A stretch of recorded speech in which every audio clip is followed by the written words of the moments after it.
सुनिए मेरे दोस्तों, जरा तवज्जो करें आप बड़ी मोहब्बत के साथ। अल्लाह वालों की तारीफ होगी। हम किसी पर तनकीद, तबर्रा, मुनाजरा, मुबाहिसा इसकी बात नहीं कर रहे। हम कह रहे अला इन्ना हिज़्बल्लाह हुमुल मुफ़्लिहून। अब जो अल्लाह वाला होगा वो नबियों की शान को सुनकर तारीफ करेगा। जो अल्लाह वाला होगा वो चार यारों की तारीफ को सुनकर खुश होगा। जो अल्लाह वाला होगा वो पंचतन पाक अहले बैत की तारीफ को सुनकर खुश होगा। जो अल्लाह वाला होगा जो वलियों की तारीफ से खुश होगा। नहीं हम देख लेंगे।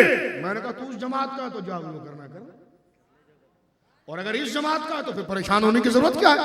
क्योंकि हम कोई ऐसा तो नहीं कि पीपल्स पार्टी वाला नवाज शरीफ वाले की तारीफ कर रहा है, ये नवाज शरीफ वाला पीपल्स पार्टी की तारीफ कर रहा है। भाई जब रब का कलमा पढ़ रहे हो तो रब की जमात के जितने नुमाइंदे दिल खोल के उनकी शान बयान करो कि अल्लाह के वली शानों वाले होते हैं। अल्लाह के वली। अब अगर दिल में पूछोगे ना, नहीं ये रिवायत यूं नहीं थी तो यूं थी तो यूं थी, मैंने कहा बता इससे वलियों की तारीफ साबित हो रही है? कहने का है। तो मैंने कहा मर क्यों रहा था? ये यूं यूं यूं यूं क्या है? क्या करना चाह रहे हो तुम? अगर किताबों के अंदर हवाला मौजूद है, अगर पढ़ लिया तो इससे अगर लोगों के दिल में वलियों की मोहब्बत पैदा हो जाए और वो रास्ता अल्लाह की तरफ बढ़ जाए तो इसमें मुसीबत क्या है? इसमें मुसीबत क्या है? सुनिए मेरे दोस्तों, दूसरे दिन उन्होंने क्या किया कि जंजीर के साथ ताबूत सकीना, वो ताबूत जो था उसको जंजीर के साथ बुत के पांव में बांधा और फिर लौंडे को छोड़ दिया कि जाओ सुबह बुला के लाना मुसलमानों। कहने लगा आज दरवाजा मैं खुद खोलूंगा, तू जज्बात पहले खोल देता, कोई झांक कर देख ले तो फिर मसला उल्टा हो जाएगा। आज जनाब के बड़े थे वो खुद पहुंचे, सब आके बैठ गए मुसलमान। हाँ दिखा भाई, कहा हमारा ताबूत कहाँ रख दिया तुमने? कभी बताते हैं जब उन्होंने मंदिर का दरवाजा खोला तो वो एक शंगड़ू किस्म का बुत था, शंगड़ू किस्म का, यानी हाथ नाक की सूंड और इतना बड़ा मुंह, यानी अजीब भयानक। कहने लगे ये माँ है। मैंने कहा माँ इतनी भयानक? बच्चा देख कर उसको मारे, बुतों के मुंह देखे हैं, इतनी जबान बाहर निकली, ये माँ है। मैंने कहा ये माँ है तो चुड़ैल कौन है? माँ का माना यही होता है उसके चेहरे को देख के तो ममता नजर आए। नरमी इतनी बड़ी जबान बाहर है, ये काली माँ है। मैंने कहा वाह वाह पगलो, इस चुड़ैल को तुम माँ कह रहे हो, तुम्हारे वहां माँ का क्या अजीम तसव्वुर है, ये तो बंदा हैरान है। तो आप जरा तवज्जो करें। लेकिन सुभान अल्लाह, अल्लाह के वलियों का चेहरा आप देखिए, सैयदना अबू बकर का चेहरा, सैयदना फारूक आजम का चेहरा, मेरे आका उस्मान गनी का चेहरा, मेरे आका मौला मुर्तजा का चेहरा, सैयदना अमीर माविया का चेहरा, उनके वालिद गिरामी का चेहरा, हसनैन का चेहरा, अहले बैत इज़्ज़ाम का चेहरा। बोलो सुभान अल्लाह। बताऊं कैसा चेहरा? हजरत इमाम अली रजा सरकार मूसा काजिम के शहजादे गौसे आदम के जद्दे आला है। मेरा इमाम लिखता है जब निशापुर के अंदर वो आए ना इमाम अली रजा, तो चेहरे पर निकाब किया हुआ था उन्होंने। मारूफ करखी का नाम सुना है आपने? कितने बड़े औलिया है। इमाम अली रजा के घर के झाड़ू मारते थे, धोबी थे, धोबी। इमाम अली रजा के घर के धोबी मारूफ करखी है। जिनके कपड़े को धोने वाला मारूफ करखी बन जाए तो वो सैयदना इमाम अली रजा की रफ्तार और बुलंदी क्या होगी। मेरे इमाम लिखता है कि जिस वक्त हजरत इमाम अली रजा निशापुर में आए, मुझ जैसे आप जैसे कहाँ थे, वहां तो बड़े बड़े जय्यद उलमा मौजूद थे और वो सब आपको देखना चाहते थे, आपके चेहरे को देखना चाहते थे। और आपका चेहरा मशहूर था कि आपका चेहरा ऐसे जैसे मुस्तफ़ा करीम का चेहरा। सैयदना मूसा काजिम के शहजादे और मशहद शरीफ में आराम फरमा रहे हैं। ईरान में एक इलाका है मशहद, जिसका पहले नाम था तूस, उसमें आप आराम फरमा रहे हैं हजरत सैयदना इमाम अली रज़ा। बोलो सुभान अल्लाह, बोले सुभान अल्लाह। तो जब आप तशरीफ लाए निशापुर तो दूर दूर तक मुहद्दिसीन और फुक़हा बैठे खड़े थे और सब एक की नजर थी कि हुजूर एक नजर दिखा दे, चेहरा दिखा दे, चेहरा दिखा दे। अब मजमा था, हद्दे निगाह तक मुहद्दिसीन और उलमा थे। हजरत इमाम अली रज़ा ने चेहरे से निकाब हटाया ना, और जब उलमा और मशाइख की नजरें जब पड़ी हजरत इमाम अली रज़ा के चेहरे पर तो उन पर कैफियत तारी हो गई। कोई अपने कपड़े फाड़ता था, कोई चीखें मारता था। और वजद की कैफियत ऐसी थी कि अपने वक्त का फुक़हा का इमाम हजरत इसहाक़ बिन राहिया, इतना बड़ा नाम, उलमा कहते हमने देखा कि जिस खच्चर के ऊपर इमाम अली रज़ा सवार थे, इसहाक़ बिन रावी अपनी जुबान से उस कच्चर के सुन को चाट रहे थे। ये चेहरे का दीदार था हजरत इमाम अली रज़ा का। बोलो सुभान अल्लाह। अल्लाह वालों के चेहरे देखे आप। और मैं रिवायत पढ़ूं चेहरे के बारे में। हजरत अब्दुल्लाह इब्न मसूद रज़ी अल्लाह तआला अन्हु मेरे आका फारूक आजम के लिए जुमला कहते हैं। हजरत शाह वलीउल्लाह साहब ने नकल किया है इस हालत के अंदर, वो कहते हैं कि एक दफा फारूक आजम रज़ी अल्लाह तआला अन्हु की सोहबत के अंदर हजरत अब्दुल्लाह इब्न मसूद बदरी साहबी है, अभी इनका मर्तबा मैं आगे बताता हूं, बदरी साहबी है, वो बैठे हुए हैं और हजरत फारूक आजम पर कैफियत थी और उस कैफियत में फारूक आजम ने कलमा पढ़ा ला इलाहा इल्लल्लाह। हजरत अब्दुल्लाह इब्न मसूद कहते हैं कि मैंने फारूक आजम का चेहरा देखकर कलमा पढ़ा, कहते मुझे इतना मजा आया, इतना मजा आया, कलमा पढ़ने में इतना मजा आया, सहाबी है खुद भी, वो कहते पूरे साल में अल्लाह अल्लाह करता रहा, मुझे वो लज्जत ना आई जो फारूक आजम के चेहरे को देखकर कलमा पढ़ने में आई थी। बोलो सुभान अल्लाह, हाथ उठाकर कहें सुभान अल्लाह। तो ये देखो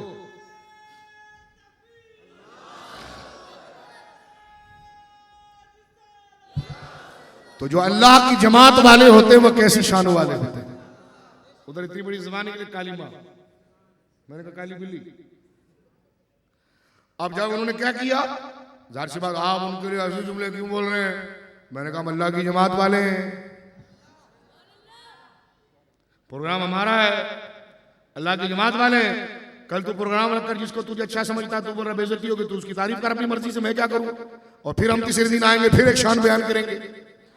तो सुनिए मेरे दोस्तों, मैं अर्ज कर रहा हूं इख्तिताम की तरफ चलते हुए कि उन्होंने ताबूत जिसमें हजरत मूसा अलैहिस्सलाम का जूता अमामा ये सारी चीजें थी, उसको उन्होंने बांधा किसके साथ, बुत के पांव के साथ जंजीर से, कि अब ये टूटे ही ना।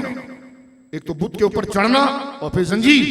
सुबह जैसी भी जब मुसलमान जमा हुए तो सबसे बड़े जो पंडित थे उन्होंने जनाब दरवाजा खोला और दरवाजा खोलकर जब उन्होंने चाबी खोली और मंदिर के अंदर देखा तो हैरान थे। आज आज आज उस ताबूत ने वो काम किया था जो किसी के पल्ले किसी के गुमान में नहीं था। वो ताबूत जिसमें हजरत मूसा का जूता था, इब्ने कसीर भी इस बात को लिख गए कि वो ताबूत सिर्फ सर पर चढ़ा नहीं, जंजीर उसने तोड़ दी, चढ़ चढ़ कर उसने इतनी छलांगे मारी कि बुत के भूसे के निकाल दिए, बुत टुकड़े टुकड़े हो गया। और अला इन्ना हिज़्बुल्लाहि हुमुल मुफ्लिहून। नारा तकबीर, नारा रिसालत, नारा रिसालत, नारा गौसिया। समझ रहे हैं आप। तो ये मनाक़िब कुरान ने जिक्र किए, किसने जिक्र किए बोलिए। अब इन दोनों को मिलाना ये बड़ी। मैं एक दफा हरम शरीफ में गया तो वहां एक मक्खी साहब बैठते हैं, मक्खी साहब बैठकर मक्खी बात करने लगे, हमारे इलाके में लोग ना हिंदुओं की तरह प्रसाद बांटते हैं, हिंदू जैसा बुतों के लिए मिठाई बांटते हैं, हमारे वहाँ गौस, हमारे वहाँ शेख अब्दुल कादिर के लिए भी मिठाइयाँ बांटी जाती हैं। अब इनमें और हिंदुओं में क्या फर्क है। मैंने कहा मक्खी साहब बात सुनेंगे आप। कहने लगी सुने। मैंने कहा देखिए यहाँ सब खड़े होकर जमजम का पानी बरकत के तौर पर पी रहे हैं और अभी जरा मोबाइल ऑन करें, हिंदुस्तान में अयोध्या के अंदर गंगा के पानी को भी हिंदू खड़े होकर पी रहा है, तो यहाँ भी खड़े होकर पानी पिया जा रहा है, वहां भी खड़े होकर पानी पिया जा रहा है, फर्क है। बिल्कुल फर्क है। तो मैंने कहा वही फर्क 11वीं और प्रसाद के अंदर है। जाहिरी को जाहिर को देखेंगे आप। मैंने कहा देखिए आप ये खाना काबा, मैं बिला मुकाबला अर्ज कर रहा हूँ, बिला तशबीह अर्ज कर रहा हूँ। कहाँ काबा शरीफ की तकद्दुस, कहाँ जमजम शरीफ की बरकत, बोलो सुभान अल्लाह। और कहाँ गंगा का बेकार पानी। लेकिन अगर आप जाहिरी देख बात देखना चाहते हैं तो फिर तशबीह अगर देखनी है तो यहाँ पर भी पानी वहां पर भी पानी, लेकिन बराबर है। मुल्ला अली कारी ने इस मसले को मिरकात में हल भी किया। और गौर कीजिए इस बात की तरफ आप मेरे दोस्त कि अगर मुसलमान काले पत्थर को चूमे, जो हजर अस्वद काला पत्थर है उसको चूमे तो रब खुश होता है, और हिंदू किसी काले पत्थर को चूमे तो रब नाराज होता है, जबकि काम एक ही हो रहा है। जाहिर है ना, दोनों पत्थर ही को चूम रहे हैं। अगर जाहिर को देखकर फतवा लगाना है तो फतवा क्यों नहीं लगेगा, लगना चाहिए। लेकिन मेरे दोस्तों जिस तरह उसमें फर्क किया जाता है, क्योंकि बुत खुदा के दुश्मन है और ये आसार खुदा के महबूबों की निशानी है, ये दोनों एक। तुम तो गुंबदे गिरा रहे हो। नहीं नहीं नहीं नहीं, काबे में किसी का नाम नहीं। मैंने कहा काबे में तो एक ऐसी चीज है जिसको आप कब्बा भी नहीं कर सकते। अब अगर आप बीच में एक मशवरा आया था कि दरअसल रश बहुत होता है तवाफ की टर्निंग के अंदर, तो हम इस मकाम इब्राहिम को हटा दें। मैंने कहा बच्चों यहां से तो हटाएगा, कुरान से कैसे हटाएगा, कुरान पाक से कैसे हटाएगा। तुम औलिया को बदनाम और उनके मज़ारात को मिस्मार करने की कोशिश करते हो। खुदा कहता वत्तखिज़ू मिन मकाम इब्राहीम मुसल्ला। बैतुल्लाह के अंदर इब्राहिम अलैहिस्सलाम की कब्र नहीं, उनका बदन नहीं, उनका जूता भी नहीं। वो जिस पत्थर पर जूता रखते थे ना, उस पत्थर पर जूते का निशान है, और वो काबे के अंदर रखा हुआ। ये अल्लाह की मोहब्बत में सुनिए आप, तफर्रुकाबाजी में नहीं, अल्लाह की मोहब्बत में सुनिए आप मेरे दोस्तों। वो कदम का निशान है। क्या है बोलिए? कदम का निशान है। और कुरान ने कहा वत्तखिज़ू मिन मकाम इब्राहीम मुसल्ला।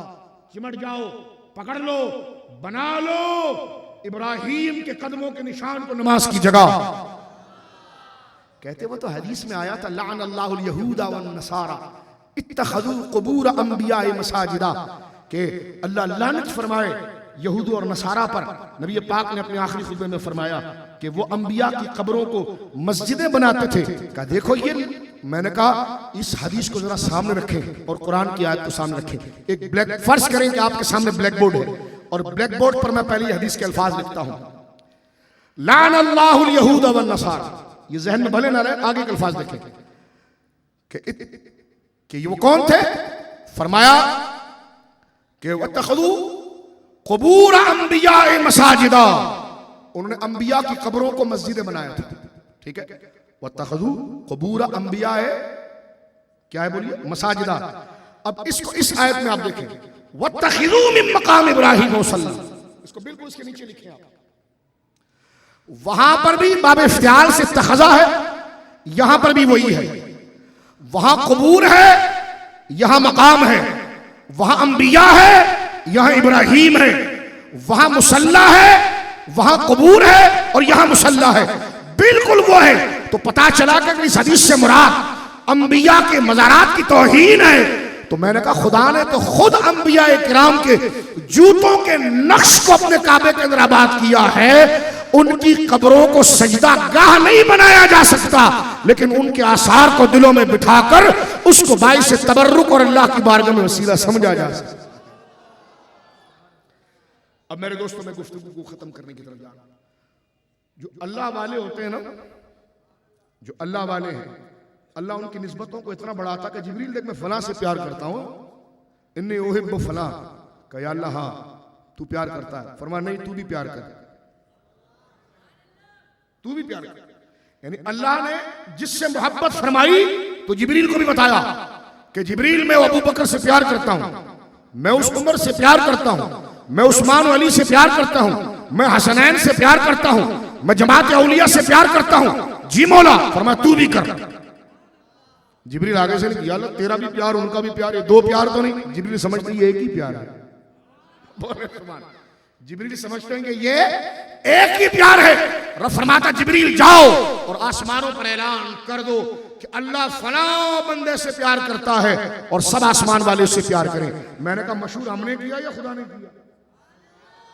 भाई अल्लाह प्यार कर रहा है तो पहले तो कोई नहीं जानता था, मशहूर किसने किया? अगर अल्लाह के नेक बंदों की तारीफ और उनकी तशहीर गुलूफ और शिर्क की तरफ ले जाना है तो मैंने दोस्तों, तो फिर ये बात कैसे निभेगी? अल्लाह जिससे प्यार करता है उसे गुमनाम नहीं रखता, जिब्रील के जरिए उसका ऐलान करवाता है। फिर जिब्रील को हुक्म होता है, जरा तवज्जो से सुनिए कि जमीन पर जाइए। जिब्रील जमीन पर जाकर ऐलान करते हैं, हदीस के अल्फाज है सुम्मा युदअउ लहुल कबूल फिल अर्द, उसके नाम की मकबूलियत जमीन पर रखी जाती है। यानी क्या पता चला? मिजाज कुदरत ये पता चला कि खुदा की जमात के जो नुमाइंदे हैं और खुदा जिनसे मोहब्बत करके अपनी जमात का रुकन जिसको बनाता है उसकी मशहूरी खुद करता है, उसको गुमनाम नहीं करता। उनको बोलिए गुमनाम। और आप हैरान होंगे, उनकी इज्जत खुदा इतनी बयान करता है कि अला इन्ना औलिया अल्लाह ला खौफुन अलैहिम वला हुम यहज़नून। मेरे जो दोस्त हैं ना, का सब बराबर है। फरमान नहीं, सब बराबर नहीं। मेरे जो दोस्त हैं पर कोई खौफ गम नहीं। अल्लज़ीना आमनू व कानू यत्तक़ून, वो मेरे दोस्त जो है मोमिनीन और मुत्तक़ीन है, और वो ऐसे हैं ला खौफुन अलैहिम वला हुम यहज़नून। और नबी पाक से जब पूछा गया, हज़रत फारूक आज़म खुद ये आयत लेकर पहुंचे हुजूर के पास कि हुजूर इसका माना क्या है? सरकार ने फरमाया ये वो लोग हैं कि ये जब क़यामत के दिन आएंगे तो सारे लोग क़यामत के दिन घबराहट में होंगे, इन्हें कोई घबराहट नहीं होगी। तो मैंने कहा इनको अलग करके बयान हमने किया या रसूलुल्लाह ने किया? इनके मनाक़िब व फ़ज़ाइल आए कि नहीं आए? इनकी शानें आए कि नहीं आई? कि आई। तो मैंने कहा बताओगे कब बताएंगे? मैंने कहा उसी को उर्स और उसी को 11वीं कहेंगे, जिसमें वलियों की शान बयान की जाएगी। बुखारी के अल्फाज हैं, तफासीर में मौजूद है कि ला यखाफूना इज़ा खाफ़ अन्नास। कैसा अलग किया उनको? फरमा ला यहज़नूना इज़ा हज़न अन्नास। फरमा सारे बंदे क़यामत के दिन घबराहट में होंगे, लेकिन इन पर कोई घबराहट नहीं। सारे लोग क़यामत के दिन गम में होंगे, लेकिन अल्लाह के दोस्तों पर कोई गम नहीं होगा। तो मेरे दोस्तों बताओ, उनको बड़ाई खुदा ने दी, हमने दी। इसलिए तो हम कहते हैं कि जैसे उनकी शान है ऐसी शान किसी की है ही नहीं। बोलो सुभान अल्लाह। ऐसी शान किसी की। और आप हैरान होंगे, अल्लाह रब्बुल आलमीन देखिए उनकी बुजुर्गी और उनकी शानों को कितना। ये बुखारी शरीफ किताबुल अंबिया में मौजूद है, तवज्जो करना, बुखारी शरीफ किताबुल अंबिया में मौजूद है। मेरे आका अलैहिस्सलातु वस्सलाम ग़ज़वा तबूक से आए, बड़ी तवज्जो सुनिए और इस नजरिए से सुनिए कि ये तफर्रुक़ा नहीं, ये इजमा है। अल्लाह की जमात हमेशा गालिब रहे। अल्लाह की जमात हमेशा, बोलो हाँ। अब अगर कोई कहे नहीं ये क्या है, तो मैंने कहा जो हवाले हमने बयान की ये आपके नजदीक ठीक है कि नहीं? और अगर ठीक है तो फिर तस्लीम कर ले कि अल्लाह की जमात हमेशा गालिब रहे। अल्लाह की जमात हमेशा। और अल्लाह के वलियों की तारीफ से खुदा नाराज नहीं होता, बल्कि अल्लाह की तारीफ, अल्लाह के वलियों अपने दोस्तों की तारीफ तो खुदा खुद करता है। कहते भाई ये तो जो भी है, ये तो सारी शान उनको अल्लाह ने अता फरमाई। मैंने कहा बिल्कुल हुजूर, लेकिन जुमला आपने नाकिस पढ़ दिया। और आपको पता है आफान नाकिसा में से आप कहीं से आ गए हैं। तो मैंने कहा जरा जुमले को ताम जराब कर दें, और ताम ये उस तरह हो जाएगा कि ये सारी शानें वलियों को अल्लाह ने अता फरमाई, और अपने कलाम में उन शानों को बयान भी अल्लाह ने खुद किया है। बोले सुभान। और मेरे दोस्तों आप देखिए, सरकार जब ग़ज़वा तबूक से लौटे तो हुजूर का गुज़र कौम समूद की वादी से हुआ। ये किताबुल अंबिया बुखारी के अंदर कौम समूद की वादी से हुआ। जब उस वादी से नबी पाक सल्लल्लाहु अलैहि वसल्लम गुजर रहे हैं मेरे दोस्तों, तो आप जरा तवज्जो कीजिएगा। सहाबा इकराम ने पढ़ाव डाला। मेरे आका वो हैं इस्लामी भाई, आपको आदाब ताम सिखाते हैं कि एक दाना भी दस्तरखान पर ना गिरे, जाया ना हो, इसराफ ना हो। ठीक है, क्योंकि ये मेरे आका की तालीम है, ये कुरान की तालीम है, मेरे आका की सीरत और सुन्नत की तालीम है। ऐसा ही है ना भाई? लेकिन आप हैरान होंगे, जितने उधर के हो या यहाँ के तमाम उलमा ने कहा 30 से 40 हज़ार का मजमा था। उनके लिए रोटियां बनी, चलो 10,000 के आटा गूंदा गया होगा, 5,000 का गूंदा गया होगा, अरे चलो 500 का गूंदा गया होगा।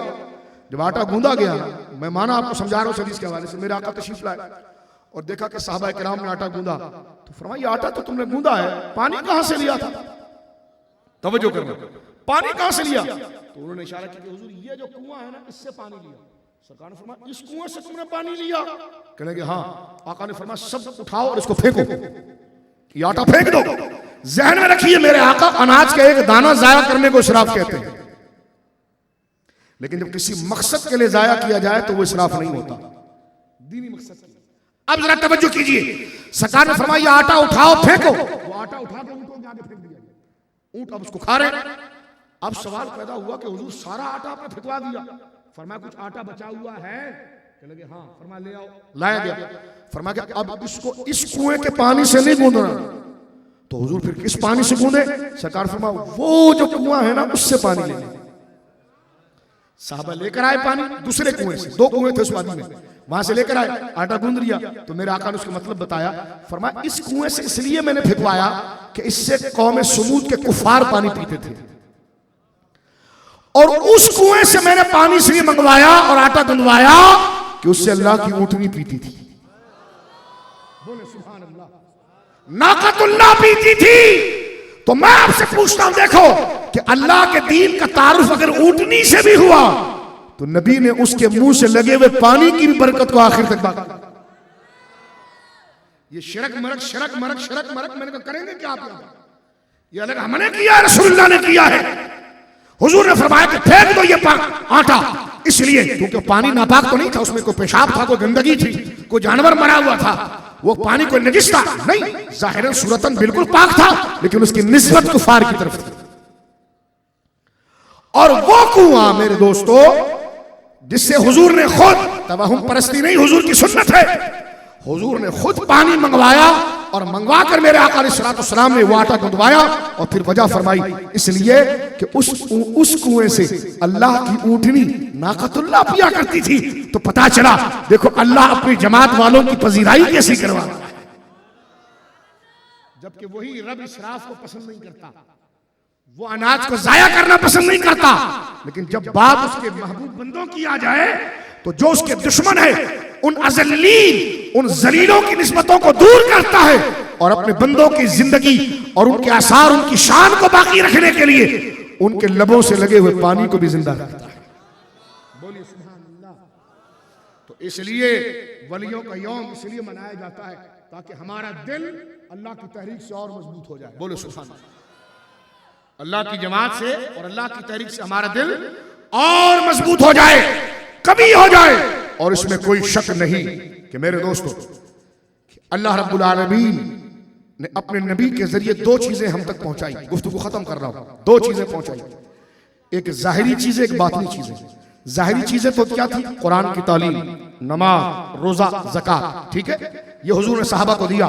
लेकिन जब सहाबा को जब कोई परेशानी हो जाती, जिस तरह के आप हुदैबिया के मकाम पर देखिए 1400 से ज्यादा सहाबा थे, उन्होंने कहा हुजूर पानी खत्म हो गया, हुजूर पानी खत्म हो गया, अब क्या करें?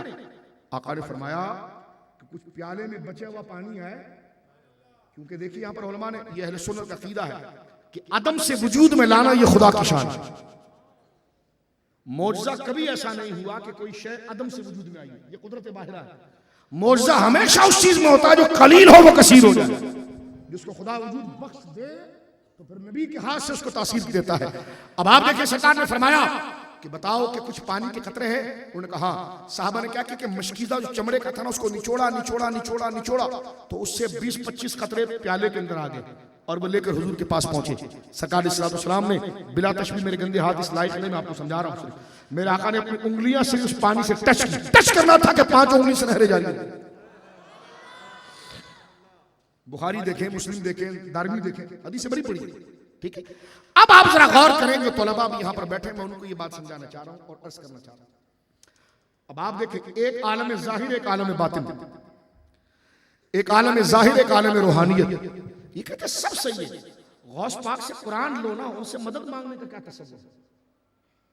उनसे ये क्या तसव्वुर है? तो मैंने कहा नबी से कुरान लो ना, पानी मांगने का क्या तसव्वुर है? क्योंकि वली जो है वो दोनों चीजें वली में मुंतकिल होती है उम्मत में। नबी का मौजज़ा हूबहू मुंतकिल होता है, जिस जहद से नबी को मौजज़ा मिला है वो जहद से मौजज़ा उसकी उम्मत को मिलता है बतौर करामत के। अब देखिए, हुजूर ने जो नमाज, कुरान सिखाया, ये इल्म जाहिर की चीजें थी। और जो हुजूर ने डूबा हुआ सूरज, ये चांद के 2 टुकड़े, या लुआब लगाकर हड्डी को जोड़ देना, या कतादा बिन नुमान की फटी हुई आंख को जोड़ देना, या नाबीना साहबी के हाथ में थूक देना और उसकी आंख सही हो जाना, या खारे पानी के अंदर थूक देना और वो पानी मीठा हो जाना, या मेरे आका अलैहिस्सलाम का उंगलियां लगाकर नहरें जारी कर देना, ये रूहानियत है। ये भी औलिया में मुंतकिल हुई है, इसलिए वलियों से ये भी मांगा जाता है।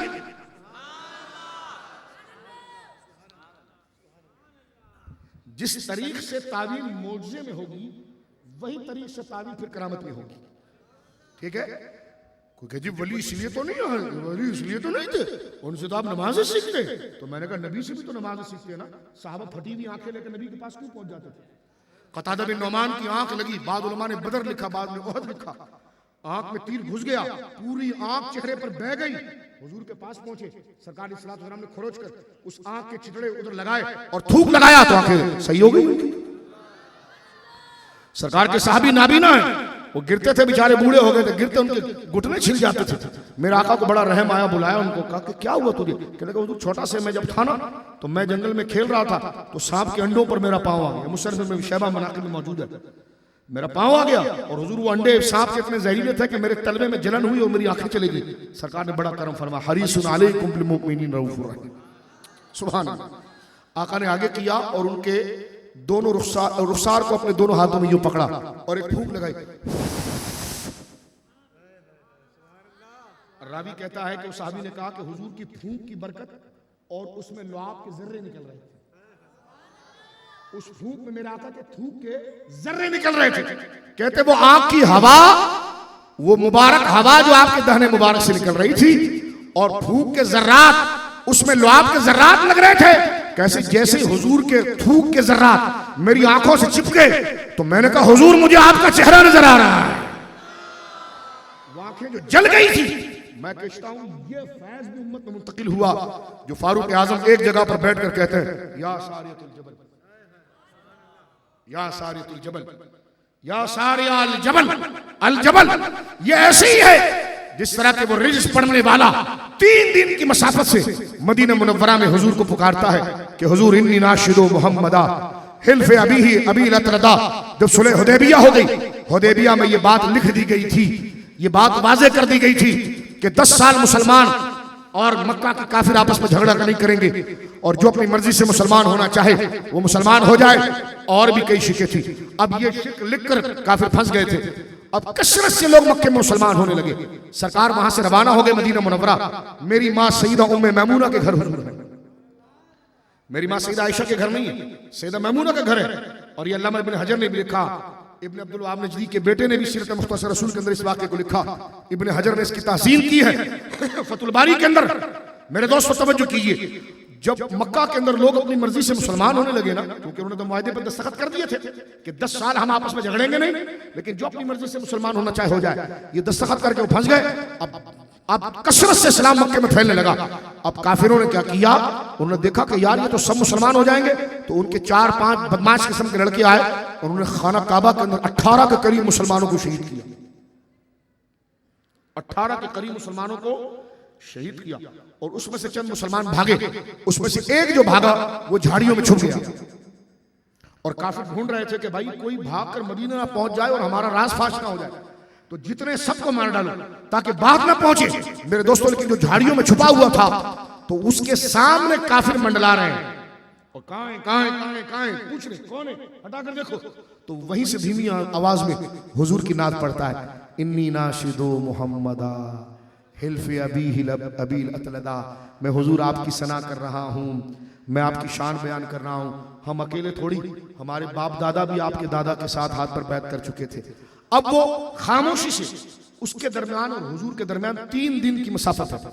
हुजूर मदीने में और ये मक्के में, और बोल भी इतने आहिस्ता से रहा है कि कहीं झाड़ियों के पार काफिर सुन न ले। उसमें एक शेर बड़ा जबरदस्त वो बोल गए, वो कहते हैं, वज़अमू अन्ना लस्तु अदउ अहदन फहुम अक़ल्लु व अज़ल्लु अददा। फरमाया वज़अमू अन्ना लस्तु अदउ अहदा। ये काफिर ये गुमान करते हैं कि मैं अपनी मदद और फरियाद के लिए किसी को नहीं बुलाऊंगा। वहुम अज़ल्लु व अक़ल्लु अददा। ये काफिर जलील है और तादाद में कम है, इनकी हैसियत नहीं। ये बात यहां पर वो कर रहे थे कि मेरी मां सैयदा मैमूना कहती कि सरकार अपने बिस्तर से उठ के बैठ गए। बोले सुभान अल्लाह। 3 दिन की मसाफत है, आका उठ के बैठे। और जो सरकार इस्लाम का वजू खाना था, वहां तशरीफ ले गए और वहां ले जाकर सरकार ने उसी डायरेक्शन में, देखिए सैटेलाइट किस तरह है और कहां से सिग्नल आ रहे हैं, फरियाद उम्मती जो करे हाल जार में, मुमकिन नहीं कि खैर बशर को खबर ना।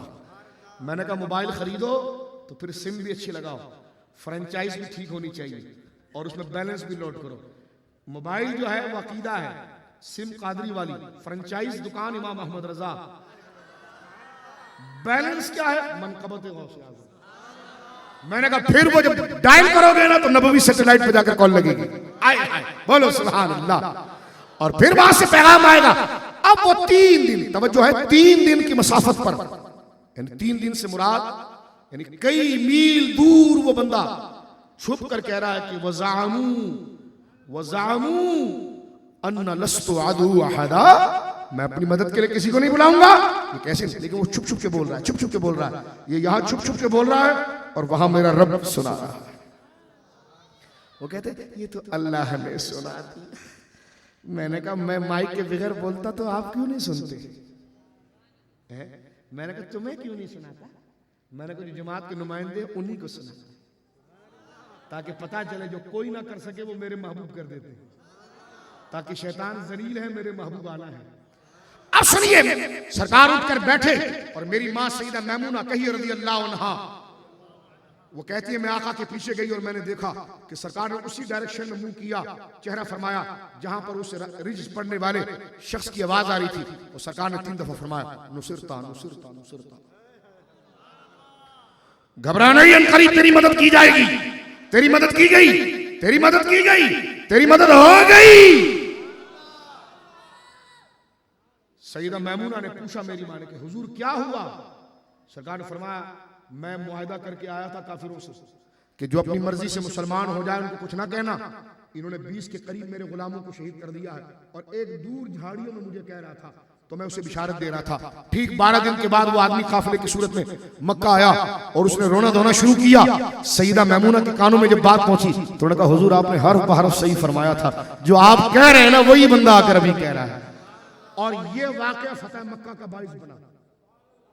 आप सीरत की किताब पढ़िए, फतेह मक्का का मुकदमा क्या था, क्यों मक्का की जंग लड़ी गई, फतेह मक्का के लिए हुजूर क्यों निकले, ये मुआहदा जो टूटा था और उसके पीछे ये थे। तो लिहाजा हुजूर ने नमाजें भी सिखाई और बातनी और रूहानी कनेक्शन भी अपनी उम्मत के साथ रखा। ये चीज उम्मत के औलिया में पहुंची, साहबा में पहुंची, अहले बैत में पहुंची, औलिया में पहुंची, कयामत तक ये जारी रहेगी कि वो जाहिर सामने बैठकर दरस तो और सामने बैठकर वो किताब और कुरान भी पढ़ाते रहेंगे और जाहिरी जो जरूरियात है उसकी भी तकमील करते रहेंगे और इल्म रूहानियत और इल्म बातिन के जो ताल्लुकात है उसको भी वो करेंगे, क्योंकि वो नबी के नाइब है ना। तो जब नबी के नाइब है तो मौजों की दोनों सूरतें उनको मिलती है, जो जाहिर को भी पूरा करती है और बातिन को भी। ये वो मुकदमा है इस बहस को समझने का मेरे दोस्तों कि क्यों ये बात की जाती है। और यकीनन ये आलम असबाब है, देता खुदा है, दिलवाता सबब के जरिए। ये प्यास लग जाए पानी आप पी लें, प्यास खुदा बुझवाता है लेकिन पानी को वास्ता बनाता है। अगर पानी आप ना पिए तो प्यास बुझती है नहीं, बुझती है नहीं। तो प्यास अल्लाह ने बुझाई, पानी ने बुझाई, तो फिर पानी क्यों पीते हो, पानी क्यों पीते हो? तो अब तवज्जो करिए, आलम असबाब है, तासीर खुदा की है, लेकिन वो आया है सबब के जामे में, कभी बादलों की सूरत में, कभी हवाओं की सूरत में, कभी सब्जे की सूरत में, कभी मौसम की रंगीनी की सूरत में, कभी अनाज की सूरत में, कभी पानी की सूरत में, अंबिया की सूरत में, औलिया की सूरत में। बोलो सुभान अल्लाह। तो ये आलम असबाब है, ये डायरेक्ट है ही नहीं, ये आलम ही इनडायरेक्ट है। बोलिए सुभान अल्लाह। ये आलम ही क्या है, बोलिए इनडायरेक्ट है। तो लिहाजा ये बात करना, ये बात जो आज के बज़्म में हमने की इसलिए ताकि हम इस पर मजबूती से जम जाए कि अल्लाह के औलिया जो हैं वो बड़ी शान वाले हैं, उनका जिक्र करना खुदा को राजी करना है, उनका जिक्र करना खुदा को राजी, और दोनों को अलग अलग करना, दोनों को अलग अलग करना। काफिर जलील हैं, अल्लाह वाले बड़े अजीम हैं। बोलो सुभान अल्लाह। काफिर जलील हैं, अल्लाह वाले बोलिए बड़े अजीम है। ये फर्क जिसमें किया जाए मेरे दोस्तों, इससे दिल मजबूत होता है, तफर्रुकाबाजी खत्म होती है, इख्तिलाफ खत्म होता है, दहशतगर्दी खत्म होती है, बर्बरियत खत्म होती है, और हम उस नुक्ते पर जम जाते हैं कि अल्लाह वालों की जमात जो है वो गालिब है। और अल्लाह वाले कौन है? जो गुंबदों में आराम फरमा रहे हैं, जिनको ख्वाजा गरीबुन नवाज कहा जाता है, जिनको गौसे आजम कहा जाता है, जिनको दाता बशरी हजवेरी कहा जाता है, जिनको सरकार बाहुद्दीन ज़करिया कहा जाता है। अपने दिलों को अल्लाह के वलियों के लिए तंग ना रखें, क्योंकि दिल अगर तंग हो गया समझ जाए कि ये शैतान का वसवसा है। और वलियों की करामत, उनकी शान, उनके मज़ार और उनके मकाम और उनकी अजमतों को देखकर अगर आपका दिल खुश होने लगे तो समझ जाइए कि आपके दिल में अल्लाह ने अपने इरफान को उतार दिया है। अब आपको अल्लाह ने अपना मिजाज वाला बना दिया है। अब आपको वही चीज अच्छी लग रही है जिसको खुदा पसंद करता है। तो मैं मुबारकबाद पेश करता हूं हमारे मुखलिसीन जनाब जो है वो दावत इस्लामी के तमाम अराकीन, मदरसतुल मदीना जामिअतुल मदीना की तरगीब पर सैयद क़ज़ाफ़ी बापू ने ये जो इस मजलिस को सजाया, अल्लाह रब्बुल आलमीन बरकत अता फरमाए।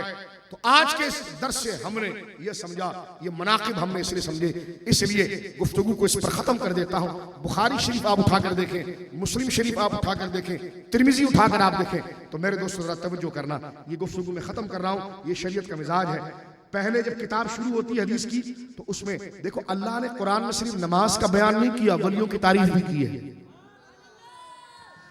नमाज कुरान में सिर्फ नमाजों का बयान नहीं, नबियों की शानें भी हैं। तो नमाजें भी पढ़ी जाएंगी और नबियों की शानें भी बयान की जाएंगी ताकि पूरे कुरान पर अमल हो जाए। अब आप देखिए बुखारी शरीफ में आप देख लीजिए कि पहले किताब वही है, ईमान है, किताब सलात है, यानी जिन्होंने हमें नमाजें दी उन नमाजों का बाब मौजूद है, जिनसे हमने रोजे को सीखा उन रोजों का बयान है, जिन वलियों से हमने हज को सीखा उनका बयान है।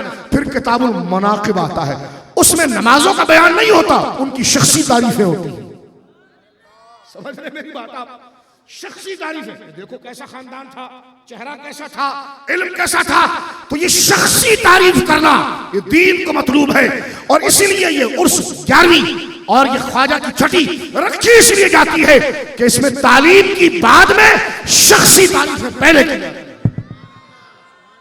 क्योंकि जहां तालीम की बात की जाए वो दर्स फिक़ह है, वो दर्स तसव्वुफ है, और जहां पर शख्सी तारीफें की जाए उसे 11वीं कहते हैं, उसमें उर्स कहते हैं। इसलिए जिस तरह मैंने बुखारी आपको बताया, अब देखें हजरत अबू बकर से अगर नमाज आई है ना, तो उनसे उन्होंने अगर नमाज पढ़ना सिखाया ना, तो इमाम बुखारी ने उस नमाज की बात को किताब सलात में लिख दिया। लेकिन अबू बकर की अपनी जात क्या थी उसको मनाकिब में लिखा। हजरत उमर से अगर हमें रोजा के मसले मिले तो उसको उन्होंने किताब सौम में लिख दिया। लेकिन हजरत उमर खुद कितने बाकमाल थे, उसको किताब मनाकिब में लिख दिया। हजरत उस्मान और अली से हमें दीन की जो बातें मिली उसको किताब सलात और किताब हज में लिख दिया। लेकिन इनकी जो अपनी शख्सी वजाहत और अजमतें थी उसको किताबुल मनाकिब में लिखा। वलियों के जरिए जो दीन को नुसरत मिलती है उसको किताबुल जिहाद में लिख दिया। उस वलियों की जो अपनी शान है उसको किताबुल मनाकिब में लिख दिया। तो लिहाजा ये बिदअत नहीं है, ये बाब इसलिए बांधे जाते हैं ताकि उनसे तालीम भी मिले और उनकी शख्स